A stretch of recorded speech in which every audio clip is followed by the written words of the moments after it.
இன்னைக்கு திங்கக்கிழமை காலையிலே இன்னைக்கு எப்படியாவது மீன் தான் பார்க்கணும் அப்படின்னு சொல்லிட்டு வெயிட் பண்ணிட்டு தான் இருந்தேன். பிள்ளைங்களுக்குலாம் வேற சாப்பாடு வச்சு கொடுத்தாச்சு பார்த்துக்கோங்க. அதனால மீனுக்கு தான் வெயிட் பண்ணிட்டு இருந்தேன். நல்லா வசமாக ஒரு அண்ணன் வந்து இந்த சாலை மீனை கொண்டு வந்தாங்க. இந்த சாலை மீனை பார்க்கும்போதே எனக்கு என்ன ஞாபகம் வரும் தெரியுமா? நல்லா அந்த வெந்தயம் பொரிச்சு போட்டு அப்படி கட்டியாக மாங்காய் போட்டு அப்படியே ஒரு குழம்பு வச்சோன்னா செமையாக இருக்கும். அதனால சரின்ட்டு வாங்கியாச்சு. எவ்வளவு அப்படின்னு கேட்டேன். 10 ரூபாய்க்கு 10 அப்படின்னாங்க. அப்போ ஒரு மீன் 1 ரூபா தான் உழுது. 50 ரூபாய்க்கு வாங்கின பார்த்துக்கோங்க. ஆனால் என்ன, இது கொஞ்சம் கழுவுறதுக்கு தான் மாச்சலாக இருக்கும்.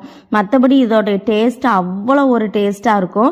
வெறுமனே சுட்டு சாப்பிட்றதுக்கு அதுக்கு மேலே இருக்கும். பொரிக்கிறதுக்கு நல்லாயிருக்கும், கட்லெட்டுக்கு நல்லாயிருக்கும். எல்லாத்துக்கும் உள்ள ஒரு மீன்னா அது சாலை மீன் தான் அப்படின்னு நான் சொல்லுவேன்.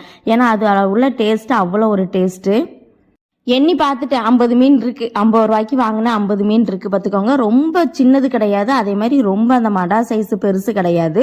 அது நல்ல நார்மலான சைஸ் தான். இந்த மீன் வந்து நல்லாவே டேஸ்ட்டாக இருக்கும் பார்த்துக்கோங்க.